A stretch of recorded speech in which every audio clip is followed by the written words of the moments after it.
বন্ধুরা, আমাদের দেশে মেয়েদের কাছে যেমন ইজ্জত সবকিছু, কিন্তু পৃথিবীর এমন অনেক দেশ আছে যারা তাদের অতিথিদের আপ্যায়ন করেন তাদের সাথে রাত কাটিয়ে। শুনতে অবাক লাগছে তাই না? এটাই সত্যি। আজকে আলোচনা করব একটি অপরূপ সুন্দর যৌবনের দেশ উজবেকিস্তান নিয়ে, যেখানে গেলে আপনি ফ্রিতে উপভোগ করতে পারবেন সবচেয়ে অপরূপ মেয়েদের সাথে ফ্রিতে রাত কাটানোর সুযোগ। আরও অবাক করা তথ্য জানতে ভিডিওটি শেষ পর্যন্ত দেখতে থাকুন। উজবেকিস্তান অবিবাহিত ছেলেদের জন্য স্বপ্নের একটি দেশ। বিশ্বের সবচেয়ে সুন্দর সুন্দর মেয়েরা এখানে বসবাস করে থাকে। তাদের চেহারা দেখে মনে হবে একদম নিষ্পাপ এবং সহজ সরল, কিন্তু রাত হলে তারা পরিণত হয় এক অন্যরকম আবেদনময়ী নারীতে। আপনি চাইলে তাদের এক দেখাতেই বিয়ে করে ফেলতে পারেন, কারণ বাংলাদেশি ছেলেদের তারা অনেক বেশি পছন্দ করে থাকে।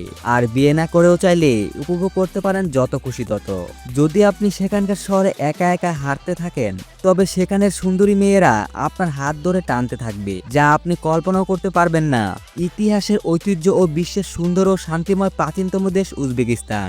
আপনি যদি সেই দেশে ঘুরতে যান, তবে উল্টো আপনাকে $3-4 হাজার ফ্রিতেই দেওয়া হবে। উজবেকিস্তান এশিয়ার একটি স্থল বিশিষ্ট দেশ। এর রাজধানীর নাম তাশখন্দ। এই দেশের প্রায় 3 কোটি জনসংখ্যার মধ্যে 40% মুসলমান এবং তাদের মাথাপিছু আয় প্রায় $17 এবং অবাক করা বিষয় হলো, এই দেশের প্রতি 100 জনের মধ্যে প্রায় 70 থেকে 75 জন নারী, যার জন্য ধর্মীয় মানুষ যারা আছেন এবং যারা এই দেশের নারীদের সাথে অনৈতিক কাজ করতে চান, তাদের প্রত্যেককে 8 থেকে 15 জন করে বউ রয়েছে।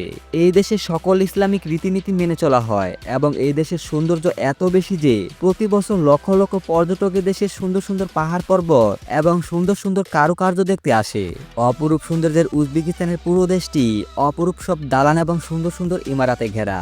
আর এই বেশিরভাগ অংশের মেয়েরা মধ্যপ্রাচ্য ও ইউরোপের কিছু জায়গায় অবৈধ কাজ করে থাকে, যা মূলত ক্লাব বা কোনো ব্যক্তিগত আবাসিক এলাকায় হয়ে থাকতে পারে। উজবেকিস্তানের মেয়েদের শখের কাজ হলো নাচ করা, আর তারা শুধুমাত্র বেলি ডান্স করে থাকে, যা দিয়ে তারা খুব সহজে মানুষকে আকৃষ্ট করতে পারে। উজবেকিস্তানের পর্যটকদের জন্য বিভিন্ন জায়গাতে থাকে আলাদা আলাদা সরাইখানা। সেখানে সবসময় বিভিন্ন শরাব পান এবং নাচের আসর চলে, এবং কারো ইচ্ছে করলে সেখানকার যে কোনো কারোর সাথে সময় কাটাতে পারে। উজবেকিস্তানে পতিতাবৃত্তি অবৈধ, কিন্তু সোভিয়েত ইউনিয়নের পতনের পর থেকে দেশটিতে পতিতাবৃত্তি বৃদ্ধি পেয়েছে। অনুমান করছেন যে 2025 সালে 30,000 যৌনকর্মী রয়েছে। দারিদ্রতার কারণে উজবেকিস্তানের অনেক মহিলা পতিতাবৃত্তিতে ঝুঁকে পড়েছেন। আইন প্রয়োগকারী সংস্থাগুলি অসংখ্য কিছু পুলিশ অফিসার পতিতাদেরকে হয়রানি করবে এবং তাদের কাছ থেকে সুরক্ষা অর্থ আদায় করবে। কখনো কখনো পতিতারা গ্রেপ্তার এড়াতে পুলিশের সাথে তথ্যদাতা হিসেবে কাজ করে। দিনে দিনে বেড়েই চলেছে উজবেকিস্তানের পতিতাবৃত্তি।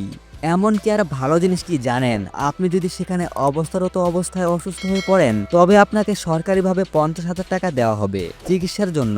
এত সুন্দর একটি জায়গাতে আপনারা কারা কারা যেতে চান, কমেন্ট করে জানাবেন নিচে থাকা কমেন্ট বক্সে। আর আমাদের চ্যানেলে নতুন হয়ে থাকলে চ্যানেলটি সাবস্ক্রাইব করতে ভুলবেন না।